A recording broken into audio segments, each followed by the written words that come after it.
Hey, welcome to Tony Tone Barbecue. I'm Tony. Yesterday I cooked a 20-pound spatchcock turkey in this Oklahoma Joe's Judge charcoal grill. And right now I'm just going to demonstrate the shutdown and cleanup process, show you how I clean this thing after a cook. So it's been less than 24 hours. The Judge, when I was done cooking with it, I didn't do anything to it really. I took the turkey out.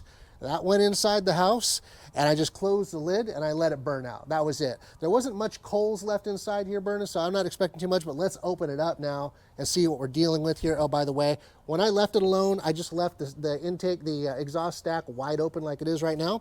And I also left down here the intake vents wide open as well, so that way it would just burn. So let's open the lid and have a look, and I'll show you what I do. First of all, up here on the grate, you can see here we've still got some little burnt on crusties and grease and stuff from where this turkey was sitting. I'm not going to do anything with this. I'm literally going to leave this just like this. Let me explain why.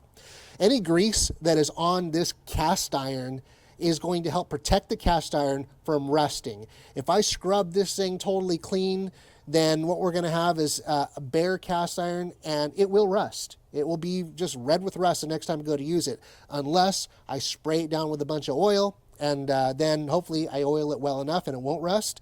I'm not even going to worry about that. I'm going to leave this the way it is, and the next time I go to do a cook, I'm going to build my fire in there, and then I'm going to let these cast iron grates, so usually they actually catch on fire. I'll scrub them, clean them, switch them around, so I make sure that I always get fully really searing hot cast iron grates, clean them really good, and then I oil them so they're perfectly good, clean, and healthy, ready to cook on. So down below the cast iron grates, normally I don't do this, but I'm going to do this right now so you can see what I'm talking about. I'm going to remove one of these grates. Matter of fact, I'll remove two of the grates. Okay, so down below here we have the charcoal grate where the charcoal sits. You can see here in this case, I had the charcoal sitting on one side over here. And when I cooked the turkey, I did most of the time was right over the charcoal, but then at the end I moved it over here so it wouldn't get burnt by being over the charcoal for too long. But anyways, we've got like one piece of charcoal that never caught fire, maybe two, little piece here, little piece here. I'm going to just take those out of the way here. And what we're going to do is I just raise this up and I give it a good shake to knock loose any charcoal, any ash that's left on this grate. Bring that one up all the way. Shake it good like that. Shook it too hard and it fell off. That's okay. Get it back on the hooks. Try that one more time. There we go. My goal is just to get as much ash and any leftover charcoal off this grate as possible. And that's really it. Going to leave this alone like that. You see a little bit of rust built up underneath here. It's super minimal, and this thing is, I don't know, 4 or 5 years old now, and this is the process that I've always done.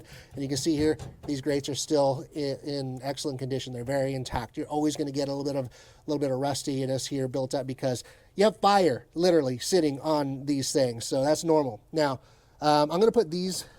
I'm going to leave them alone for now. Next part is to empty the ashes out. So underneath here, we've got the tray that pulls out. Before I do that, I'm going to grab these two pieces of 2x4s that I have here. I'm going to stick them on my table right here like that. You'll see why I do that here in just a second. Pull this out. There we go. And I'm going to set them on top of the 2x4s. Reason they're on top of the 2x4s is because the underside of this thing is usually a little dirty, and I don't want to get that stuff stuck to my table, less to clean up. So before I start cooking, I always line this tray with heavy-duty aluminum foil. And so that makes it really easy for me just to grab a corner over here and carefully fold it inward. And I'm going to be able to get most of this ash to stay inside this aluminum foil. There we go. Grab up the other side and pull it up.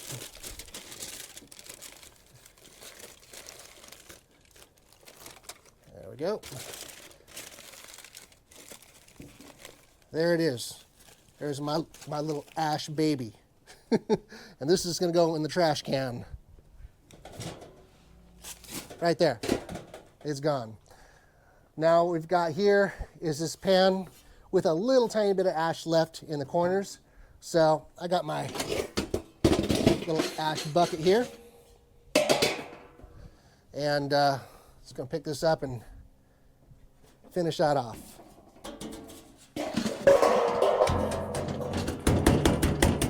There. Now, let you have a quick look at this. This pan is, like I said, 4 or 5 years old or something. We've got a little tiny bit of rustiness right here, but that's actually like nothing. It's not really rusted through at all. And this actually happened a long time ago, where I did leave it kind of wet there for a minute, and that happened. So it's wintertime now, and there's moisture in the air. Sometimes I'll just throw down aluminum foil right now and put it away and have it completely ready for the next cook. I'm not going to do that today. I'm just going to leave it completely empty like this. You can also, if you want, take some vegetable oil, some cooking oil, and spray it down, wipe it around, and that's just going to help prevent any rust from building up. Anytime you oil it, that's good. Anyways, you can do that over the whole thing and protect it even a little bit more. But we are done with this for now. I'm just going to put this in here. The next cook, I'm going to take another sheet of aluminum foil, lay it over the top of that, and be able to repeat the process. That's going back inside there. Boom. Put these guys back in place. There you go. These guys, not even worth keeping. Throw those away. Lid down. And close that vent, close that vent. That's it. We got a little bit of grease left over here on the front of the judge. I might clean that up. You don't need to see that. Just take a little simple green, kind of wipe that clean. And another thing you can do this to protect even more if you want is you can throw a little bit of that vegetable oil on the surface here and clean and just protect it a little bit. But this thing has been sitting out in the weather for years, and it is intact. Anyways, yeah, you don't have to overcomplicate it. It's a pretty easy process. So that's it, okay? Thanks for watching. I'm Tony. This is Tony Tone Barbecue. Don't forget to hit like and subscribe.